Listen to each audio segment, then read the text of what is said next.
เอาอันนี้ก็เรื่องของเจ้านี่เจ้าเฮ็ดตัวเจ้าเองได้มีบ่ได้เฮ็ดตัวเขาเอง เจ้าประกาศ เพราะว่าเฮาอยากให้คือกันตัวนี้เรื่องนี้นะ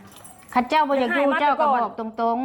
ๆเจ้าบอกโลดเจ้าบ่ต้องประกาศขายโอ้ยแล้วเฮาบ่อยากถ้าเฮาวันคิดว่าบ่อยากอยู่แต่ทีแรกน่ะเฮาบ่ได้อยู่มาฮอด 2-3 ปีดอกอันแล้วเจ้าคือมาประกาศขายซะข่อยถามคำเดียวว่าเจ้าสิอยู่หรือเจ้าสิบ่อยู่ข่อยถามซ้ำนี้เรื่องอยู่น่ะอยู่เฮาน่ะอัดประตูไว้เฮามาเฮ็ดเวียกรถก็บ่มีรถน่ะแพ้แล้วเฮาน่ะไปอยู่โรงงานอย่าใส่อารมณ์ค่อยๆให้บ่ได้ใส่อารมณ์ฟังเสียงเฮามันเป็นแบบนี้อยู่แล้วแต่กี้บ่เป็นเจ้านี่ได้แต่โดยเจ้าอย่าเว้าว่าเจ้าบ่เคยเป็นอันนั้นก็คงว่าเฮาน่ะปากบ่ได้มาลงบทบันทึกกันว่าห้ามขายมีสิทธิ์อยู่แต่ห้ามขายถ้าว่าคลิปนี้คลิปสุดท้ายและคลิปนั้นคลิปต่อไปแหละอย่าโพสต์คลิปเว้าเรื่องเฮามันประจานก็บ่ได้อยากเว้าหรอกมีข่อยบ่ได้เว้าเจ้าคือกันเจ้าก็ยุดซ้ำนี่เอาข่อยบ่ยุดข่อยก็บ่ได้อยากถ่ายที่ผ่านมาเจ้าเห็นบ่ข่อยถ่ายนอกจากเจ้าโพสต์ขายเฮือนมื้อนี้คันเจ้าสิบ่ขายข่อยก็บ่มีหยังและก็มีแต่ลงบทบันทึกห้ามขายและใช้ใบตะดินได้มาอยู่บ่กราบสบายดีพ่อแม่พี่น้องสบายดีการเวิร์ดสุขุสุคนเพียงเนาะยินดีต้อนรับทุกท่านเด้อเข้าสู่ช่อง YouTube บ่าวสีบ้านนาพี่น้องเนาะมื้อนี้พี่น้องเอ้ยมาซ่าแน่แต่ว่ามาเด้อพี่น้องเนาะพอดีว่าเฮ็ดเวียกเฮ็ดการเฮ็ดงานให้ก็แล้วเนาะออกไปส่งไก่ส่งหยังเลยตามกระแสซ่าในหน่อยนึงพี่น้องเอ้ยพอดีมาต่อเนาะมาต่อคลิปสาวบุญเพิ่นลงไปห้องการเนาะลงไปห้องการลงไปบรรทัดอีกหั่งเนาะบรรทัดอีกหั่งลงไปเว้าลงไปคุยเรื่องบ้านเนาะเรื่องบ้านเรื่องซองของน้องมี่เนาะทางเบาสีก็ได้เบิ่งคลิปเนาะเมื่อคืนนี่เนาะเมื่อคืนนี่ทางสาวบุญเพิ่นก็ได้โทรมาหาเนาะได้โทรมาหาชวนลงไปพุ่นแหละเนาะพาอีกหั่งลงไปพุ่นแหละไปห้องการเพิ่นว่าแต่ว่าบ่สีไว้ลงเนาะเนื่องจากว่าเวียกได้แน่เนาะอยากงัวอยากควายอยากลงไปอยู่เนาะอยากลงไปอยู่แต่ว่าอยากงัวอยากควายอยากออกไปฝากไก่นี่เลยบ่ได้ลงเพียงเนาะเลยบ่ได้ลงไปครับพอดีว่าน้องบ่สีมาแต่ฝากไก่แต่ก็เห็นคลิปสาวบุญเบิ่งคลิปสาวบุญเนาะป๊าดพี่น้องเอ้ยบ่คิดเลยว่าทางน้องมีเนาะทางน้องมีได้กะทางพ่อตู้เนาะพ่อตู้แม่ตู้เพิ่นสิเว้าแบบนี้เนาะบ่คิดเลยว่าทางพ่อตู้แม่ตู้เพิ่นสิเว้าแบบนี้เว้าแบบบ่ให้เกียรติทางสาวบุญบ่ไว้หน้าสาวบุญเลยเนาะทั้งที่สาวบุญเพิ่นเป็นผู้เต้นผู้แลนเนาะเป็นผู้เต้นผู้แดนผู้ที่นำเสนอเนาะผู้ที่นำเสนอให้เฮ็ดเฮือนเฮ็ดชานให้ทางน้องมี่เนาะผู้ที่เต้นแดนเฮ็ดเฮือนเฮ็ดชานให้เนาะแม่นอยู่ว่าเงินส่วนนั้นนี่บ่แม่นทางสาวบุญเพิ่นออกเงินให้แต่ว่าทางสาวบุญเนาะเป็นผู้ออกเรือออกแห้งเป็นหูเป็นตาให้เฮ็ดเฮือนเฮ็ดชานหลังนั่นขึ้นมาได้เนาะแต่ว่าทางพ่อตู้แม่ตู้ของทางน้องมีเพิ่นบ่เห็นค่าความดีที่เฮ็ดให้เลยเพียงเนาะบ่เห็นค่าเลยเพิ่นเว้าว่าเนาะทางที่ตามที่ฟังมาเพิ่นเว้าว่าสาวบุญเนาะไปจู้จี้จุกจิกเนาะไปจู้จี้จุกจิกไปขุดค้นเนาะเพื่อนเฮ็ดให้แล้วกะยังบ่แล้วเนาะเพื่อนเฮ็ดให้อยู่เนาะจบไปหลายฟ้าหลายปีแล้วก็ยังมาจู้จี้จุกจิกเนาะพี่น้องเอ้ยแล้วก็ทางน้องมีเนาะทางน้องมีเพิ่นก็เว้าแบบเถียงเนาะเถียงความปากต่อปากเลยเนาะเถียงความปากต่อปากเถียงปั๊บเนาะเถียงแบบบ่ให้เกียรติกันเลยเนาะบ่ให้เกียรติบ่ไว้หน้าไว้ตากันเลยหั่นนะพอ อแม่พี่น้องหรือว่า FC เห็นหรือว่าเบิ่งนํกันได้คิดเห็นจังใดพี่น้องเนาะกับน้องคนนี้เนาะสำหรับเบาสีก็ถือว่าเป็นเคสหนึ่งเนาะที่บ่ไว้หน้าบ่ไว้ตาคนที่ไปช่วยเหลือคนที่นำเสนอให้เฮ็ดเฮือนเฮ็ดซ่านให้พี่น้องเนาะโอ้บ่คิดเลยทั้งพอตู้ไม่ตู้แล้วก็ทั้งน้องมีเนาะทั้งน้องมีกับบ่ไว้หน้ากันเลยเนาะบ่ไว้หน้ากันเลยอันนี้สิเป็นEP EP 5เด้อต่อ EP 5เดี๋ยวสิมีอีกคลิปหนึงเดี๋ยวสิเอาคลิปนี้ลงก่อนเด้อพี่น้องเด้อเอาเดี๋ยวเบาสีเนาะสิให้พ่อแม่พี่น้องมาเบิ่งย้อนหลังอีกนํกันพี่น้องเนาะก็เบิ่งรอบไรกะเนี่ยเนาะเบิดคำสิเว้าพี่น้องเอ้ยเบิดคำสิเว้าเบิดคำสิว่าเนาะเพิ่นเว้าแบบนี้ถ้าว่ามันบ่เป็นรายชื่ออยู่ในที่ดินนะพ่อเพิ่นแบบยกทิ่มปัดปุ๊บนะแต่ว่ามันมีรายชื่ออยู่หั่นมันได้ยากพี่น้องเนาะมันได้ยากนั่นแหละพี่น้องเนาะมาเบิ่งคลิปไปพร้อมๆกันเด้อพี่น้องเนาะคลิปน้องมีสาวบุญเนาะเดือดกันอยู่ในห้องการพี่น้องเลยเนาะเบิ่งบอลนี่เลยพี่น้องเนาะนี่เดี๋ยวสิมาให้เบิ่งน้ำกันเดี๋ยวสิขยับมาอันนี้เบิ่งน้ำกันเด้อพี่น้องเด้อว่าลูกเดือดสำใดเนาะทั้งบอซีก็ไม่ได้คิดเลยว่าทั้งพอตู้ไม่ตู้เพิ่นมาสิแบบนี้โอ้เนาะเบิ่ง EP 1กันเลยพี่น้องเนาะมาตามมาเนี่ยพี่น้องเนาะตามที่สาบุญได้เว้าลงไปในคลิปคือแนวนี้เนาะที่สาบุญมามื้อนี้ก็บ่ได้ว่ามามีโทษมีนี่แล้วก็บ่ได้มาเอาโทษเอานี่แล้วก็บ่ได้ว่าสิมาทวงบุญคุณบ่ได้มาทวงเฮือนทวงซานลง YouTube นี่แล้วลงเบิดนี่แล้วลงเบิดนี่แล้วบ่ทายก็บ่ทายตัวเรื่องมันเป็นหยังโอเคในเมื่อเนาะเราว่าที่เฮาลงไปเฮาบ่ได้มาที่ว่าสิมายืดเทือนยืดซ่านที่ข่อยไปถ่ายมื้อนั้นก็เพื่อว่าเห็นเจ้าโพสต์ลงไปว่าเจ้าโพสต์อยากขายเฮือนกับดิ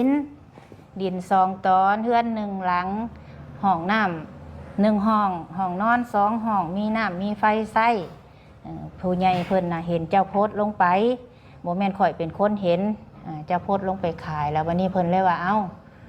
แล้วสิขายเฮือนบ่เข้าไปถามเบิ่งเด้อบุญเอ้ยข่อยก็เลยเข้ามาถามที่แรกข่อยก็ทักหาเจ้าก็เลยตอบไปตามที่เจ้าตอบมาแล้ววันนี้ข่อยก็ว่าสิมาและสินัดเจ้าออกไปแล้วเจ้าก็ว่าบ่ว่างข่อยก็บ่เป็นหยังมื้ออื่นได้บ่เจ้าก็ว่าบ่ได้ก็เลยนัดเป็นมื้อนี้เนาะข่อยก็เลยเข้าไปข่อยก็บ่ได้เว้าดอกว่าเจ้าขายเฮือนจังซั่นจังซี่ขายแล้วจังซั่นจังซี่ข่อยก็บ่ได้เว้าข่อยเว้าว่าเจ้าโพสต์ขายเฮือนตามที่เจ้าขึ้นนั่นแหละว่าปักอันด่วนต้องการขายเฮือนและดินในราคา 450,000แม่นล่ะว่าเจ้าโพสต์แม่นบ่เรื่องที่โพสต์นี่น่ะก็คงว่าเฮายังให้แห้งแบบอยู่แหละก็นั่นได้แบบนึงก็โอ้ยมาเกาะนั่นเกาะนี่นะมื้อน่ะหาเจ้ามาถ่ายคลิปแหละคือแบบถามฟังหยุดที่เจ้าโพสต์นี่เจ้าโพสต์ก่อนข่อยมาเจ้าโพสต์ก่อนข่อยมาแล้วข่อยก็ตอนเฮาอยู่เฮือนเนาะตอนเฮาอยู่เฮือนแหละเฮาบ่ได้ใครประตูเฮาอันประตูไว้เฮาก็อยู่ในเฮือนแหละเฮามื้อน่ะหาเจ้ามาหาน้องม้วยแล้วอ่ะมื้อก่อนน่ะมื้อใดเอ้าตัวเจ้ามาถ่ายอ่ะดิเจ้าว่า อันเป็นจะได้ว่าคือบ่เห็นน้องเมย์อยู่เฮือนว่าน้องเมย์ไปไสหยังประมาณนี้แหละ ข่อยก็ถามเพราะว่าข่อยกายไปขายมาข่อยบ่เห็นแล้วข่อยเลยถามว่าคือบ่เห็นเขาว่าเขาบ่ฮู้เขาตอบเขาว่าเขาก็บ่ฮู้ข่อยว่าโอ้ยเนาะไปใส่เด้ข่อยไปตลอดแต่ข่อยบ่เห็นข่อยบ่ได้ว่ายังบ่เห็นก็ตามเจ้าบ่อยู่หรือบ่อยู่ก็ตามข่อยบ่ได้เกี่ยวกับตัวนั้นที่ข่อยเกี่ยวข่อยถามว่าเป็นหยังคือโพสต์ว่าเจ้าบ่อยากอยู่แล้วบ่เจ้าจังโพสต์ลงนั้นผู้ใหญ่เพิ่นต้องการแค่นี้ที่มานี่ก็บ่ได้ว่าอยากมายึดคืนบ่ได้อยากมาเกาะกระเซคือเจ้าเว้าดอกข่อยเฮ็ดให้จนแล้วข่อยก็บ่ได้มาและเป็นหยังทางแม่บุญมาคือบ่มาถามต่อหน้าต่อตาน้องเมย์เองและเป็นหยังคือต้องไปลงในคลิปประจานเฮาแหละมันทั่วโลกเห็นและเฮาไปใส่เฮาก็อายคนคือกันมันเรื่องอันนี้อ้าวเจ้าฟังข่อยบ่ได้ประจานเจ้าเป็นคนลงเองว่าเจ้าจะขายเฮือนลงเจ้าก็ต้องมาเว้าต่อหน้าเฮาโลดและเป็นหยังต้องแบบต้องมาอัดคลิปเว้าอันในYouTube อ่ะนะมันหมายความว่ามันประจานหน้าประจานตาเฮาไปใส่เฮาก็อายคนคือกันเพราะว่าอีนั่นเป็นนั่นนั่นนี่แล้วมาว่าต่อหน้ากันเลยมันจบนะอ้าวจบก็จบมื้อนี้มาต่อหน้าแล้ววันนี้ข่อยสิถามเพราะว่าเป็นหยังแบบสร้างเฮือนเฮ็ดอันซื้อดินให้เฮาแล้วแหละก็มันเป็นของเฮาแล้วจะมามอบกรรมสิทธิ์ให้เฮาแล้วแหละเจ้ายังมายุ่งวุ่นวายกับเฮาอยู่จะสวยแล้วเจ้าก็ไปสวยคนอื่นเฮาก็ผู้บางคนเนาะ FC ก็มาลุ่มด่าเฮาว่าเฮาน่ะลืมบุญคุณจะสวยเฮาแล้วเฮาก็หากินเฮาตัวนี้ข่อยบ่ได้ว่าเนาะข่อยบ่ได้เคยมาวุ่นวายเจ้าทุกสิ่งทุกอย่างมันหลายเถื่อแล้วเฮาก็อดเอาฟังข่อยว่าก่อนจะได้สิเป็นลูกซึมเศร้าตายเอาอันนี้ก็เรื่องของเจ้านี่เจ้าเฮ็ดตัวเจ้าเองได้มีบ่ได้เฮ็ดตัวเฮาเองเจ้าประกาศเพราะว่าเฮาอยากให้คือกันตัวนี้เรื่องนี้นะคันเจ้าบ่อยากอยู่เจ้าก็บอกตรงๆเจ้าบอกโลดเจ้าบ่ต้องประกาศขายโอ้ยแล้วเฮาบ่อยากถ้าเฮาวันคิดว่าบ่อยากอยู่แต่ทีแรกน่ะเฮาบ่ได้อยู่มาฮอด 2-3 ปีดอกอันแล้วเจ้าคือมาประกาศขายซะข่อยถามคำเดียวว่าเจ้าสิอยู่หรือเจ้าสิบ่อยู่ข่อยถามซ้ำนี้เรื่องอยู่น่ะอยู่เฮาน่ะอัดประตูไว้เฮามาเฮ็ดเวียรถก็บ่มีรถน่ะแพ้แล้วแล้วเฮาน่ะไปอยู่ข้างล่างอย่าใส่อารมณ์ค่อยๆให้บ่ได้ใส่อารมณ์ฟังเสียงเฮามันเป็นแบบนี้อยู่แล้วแต่กี้บ่เป็นเจ้านี่ได้แต่โดยเจ้าอย่าเว้าเจ้าบ่เคยเป็นอันนั้นก็คงว่าเฮาน่ะปากบ่ได้ยังบอกอยู่เจ้าว่าเจ้าก้มหัวอยู่เจ้าให้เจ้าห้องเจ้าว่าพอเฒ่านี่บังคับไล่หนีออกแต่เฮือนคูมือบ่ได้เกี่ยวกับข่อยเลยตัวนี้ข่อยบ่เคยให้เจ้าบัดแล้วออกมาจากนี่แล้วแหละบัดหน้าคลิปแหละเจ้าเว้าแนวนึงลังคลิปแหละเจ้าเว้านิดนึงเฮาฮู้หมดแล้วนะแม่บุญเอ้ยฮู้ก็ฮู้เอาทั้งหมดเจ้าสิดีซำใดแหละเจ้าเฮ็ดแบบนี้มันบ่ถูกดอกบ่ถูกก็อย่าอันนี้เรื่องเฮือนนี่บ่แม่นซิดกับข่อยเด้อขึ้นซิดกับผู้ใหญ่ข่อยนี่มาแทนผู้ใหญ่ขึ้นอยู่กับผู้ใหญ่เพิ่นบอกข่อยคือเจ้าอีแล้วนี่เจ้ามีผู้ใหญ่ให้เวียกเจ้านี่เจ้าก็ต้องทำตามที่ผู้ใหญ่ข่อยนี่บ่มีสิทธิ์อยู่ในเฮือนหลังนี่ข่อยน่ะบ่มีสิทธิ์ข่อยมีแต่มาแทนผู้ใหญ่เพิ่นซื่อๆข่อยน่ะบ่ได้มีสิทธิ์ที่ข่อยมาคือหยังผู้ใหญ่เพิ่นเห็นเจ้าลงไปแล้วเพิ่นให้ข่อยมาถามคันเจ้าบ่ขายก็บ่เป็นหยังเจ้าก็บ่ต้องอยากให้ถ้าเฮาบ่ได้ขายเรื่องที่เซาฟังข่อยเว้าสุดก่อนเจ้าบ่อยากขายเจ้าก็บ่ต้องขายเจ้าบ่ต้องมาว่าอยากมาให้ข่อยซั่นซื่อๆแต่บ่ได้ขายคันเจ้านั่นโอ้ยเมียบุญเลยฟังเมียบุญเลยขายแท้เขายอมหับถ้าเจ้าได้เงินมันสิทันอีหยังนางถ้าเจ้ามาขายเลยจังมาว่าแล้วมันสิทันบ่เดี๋ยวถ้าสิว่าแบบนี้เขาบอกไปว่าอยู่เพื่อนว่าเฮ็ดซังข่อยโทรเจ้าก็บ่ฮับข่อยก็ต้องเจ้าบ่ได้บอกแต่ทีแรกว่าอันนี้สาวบุญอันนี้แม่บุญเด้อว่าสิมาคุยเรื่องเวียงยังประมาณนี้แหละอันนี้เจ้าบ่ได้บอกสื่อยังเลยเพราะว่าตอนนั้นน่ะเฮายังคาอะไรซนเอาเฮ็ดเวียกตอนนั้นน่ะเพราะว่าหับทรายมันบ่ได้ยินเสียงตอนที่ข่อยทักหาเจ้านะเจ้าบ่ได้ว่าเจ้าค้าเวียกนางเจ้าบอกว่าเจ้าเล่นเกมอันนั้นแหละไล่ซนบ่โอ้ตอนนี้เจ้าฮู้ว่าเป็นข่อยโทรไปเจ้าก็จื้อเสียงข่อยมันบ่ได้ยินเสียงแม่บุญจะลองมาไล่ซนเป็นเฮาดูแหละเขาโทรมานี่เอาบ่ต้องเถียงกันเนาะตอนนี้ก็อยู่นี่มีแต่ถามว่าเจ้าสิถามแต่ว่าเจ้าสิอยู่หรือเจ้าสิบ่อยู่ตอนนี้อยู่เป็นยังสิบ่อยู่บ่ขายแม่นบ่ขายให้หยังคันบ่ขายแหละข่อยต้องการแต่ซ้ำนี้คันเจ้าว่าเฮาบ่อยู่แล้วเฮาเปิดเฮาเบื่อแล้วเจ้าบ่มักบ้านพ้นสิมแล้วเจ้าก็แค่ส่งคืนผู้ใหญ่เพิ่นสิให้คนอื่นเพราะว่าคนอื่นก็ทุกข์หลายบ่ได้มีแต่เจ้าเพราะว่าเจ้าน่ะเจ้าตัวอยากได้ซื้อคันว่าเจ้าสิตกลงว่าบ่ขายมื้อนี้ข่อยบ่ได้ว่า สิมาเอาโทษเอานี่หรือว่าสิมาเอาคืนหรือว่าสิมาทวงบุญทวงคุณจากเจ้าข่อยบ่ได้หยังอยู่แล้วจากเจ้านะมีแต่สิมาลงบทบันทึกกันว่าห้ามขายมีสิทธิ์อยู่แต่ห้ามขาย ถ้าว่าคลิปนี้คลิปสุดท้ายและคลิปนั้น เออสุด คลิปต่อ ก็สุด ไปคลิปต่อไปแหละอย่าโพสต์คลิปเว้าเรื่องเฮามันประ ข่ จา อย น ก็บ่ได้ ประ อยากเว้าหรอกแม่ข่อยบ่ได้เว้าเจ้าคือกันเจ้าก็ยุดซ้ำนี่เอาข่อยบ่ยุดข่อยก็บ่ได้อยากถ่ายที่ผ่านมาเจ้าเห็นบ่ข่อยถ่ายนอกจากเจ้าโพสต์ขายเฮือนมื้อนี้คันเจ้าสิบ่ขายข่อยก็บ่มีหยังและก็มีแต่ลงบทบันทึกห้ามขายแหละใช้ใบตะดินได้อามาอยู่บ่พอเฒ่าได้อามาอยู่บ่ บ่ได้เอามา อ้าวคือว่าพ่อบ้านบอกอยู่ จะไม่ได้ดินอัดได้เอามา ฮะ ดินอัด เอาของจริงด้วยแล้วมาเบิ่ง เอาได้ เอาเป็นหยังเอามาบ่ได้ อัดอยู่ด้วยกับของจริงนั่นแหละ ใช้เอามาเบิ่งอัดของจริงนั่นแหละ บ่เป็นหยังอัดก็บ่เป็นหยังเฮาแค่เบิ่งซื่อๆดอก เพราะว่าคนมันเห็นทั่วโลกอะนะเขาไปใส่ไผก็เว้า เอ้าก็เห็นแล้วเจ้าบอกว่า ถ้าเป็นเจ้าเด้คนประจานเจ้าแล้วจะสิบ่อายบ่ บ่ เพราะว่าเพราะว่าเฮาบ่ คนเนี้ยเจ้าเฮ็ดเองเจ้าเด้นาง เฮาก็มีเกียรติศักดิ์ศรีคือกัน มีเกียรติอยู่บ่ซั่นตัวเองเฮ็ดแล้วว่าอยากให้คนฮู้จังโพสต์ลงขายโพสต์ลงในกลุ่มเจ้าว่ามันน้อย ฮู้ ก อยู่ ว่าโลกโซเชียล เจ้าอย่าฮู้หยังจะมาเว้าต่อหน้าเฮาโลดแล้วจะไปลงคลิปเว้าได้นี่เลย หยุด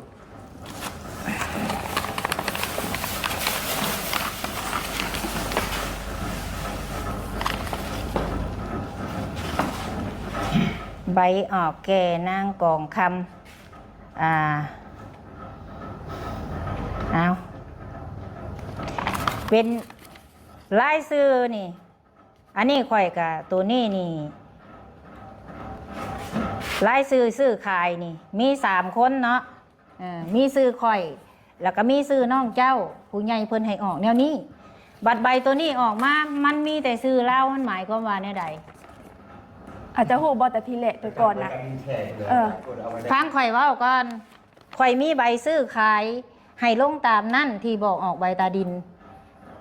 มันก็ตามเบาโซออกมาได้แหละ อันนี้ข่อยบ่ได้โทษเจ้า แต่ตัวนี้ข่อยต้องไปทามัน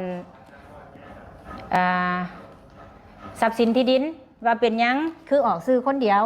ในเมื่อเงินนี่เงินผู้ใหญ่เพิ่นซื้อเพิ่นให้ข่อยมีซื้ออยู่ในหันเพื่อว่าบ่ให้เจ้าขาย ไผก็ออกสื่อเดียวเหมือนแม่บุญ ซื้อก็บ่มีดอกบ่มีนี่เดี๋ยวข่อยเอาไปยั่งยืนเอาเพราะว่ามันเป็นหยังมันคือมี แจ้งความไปอย่างแล้วบ่ได้ผิดอีหยัง ข่อยบ่ได้ว่าแจ้งความเจ้า เอาไปแจ้งใบตาดิน ไปแจ้งใบตาดินว่า แจ้งความได้แต่ สิไปฟังพ่อเฒ่าเฮาบ่ได้เว้าซุมเจ้าอันนี้เฮาบ่ได้ติเจ้าอันนี้เด้อ เป็นห ข่ ยั อย ง บ่ได้ติ พั เจ้า งเฮาเว้าก่อน เป็นหยังคือบ่มีสื่อน้องเฮาก็เดี๋ยวจะบอกว่าน้องเฮาน่ะบ่มาอยู่แล้วล่ะขี้สื่อน้องเฮาออกจะก็บอกว่าเอาแต่สื่อเฮาจะก็เว้าเจ้าได้ยินแล้วว่าเอาคำที่เจ้าเว้ามื้อก่อนน่ะแต่ก่อนน่ะก่อนสิได้ใบตะดินตัวนี้น่ะ ฟังเพิ่นบอกว่า ตอนนั้นน้องไม้มันเว้าแต่แรกมันบ่ไปอยู่เนาะผู้ใหญ่เพิ่นเด้อเราบ่อยู่แล้วเอาซื้อแล้วออกแล้วเอาไว้แต่ซื้อข่อยกับเจ้าข่อยแค่มีซื้อ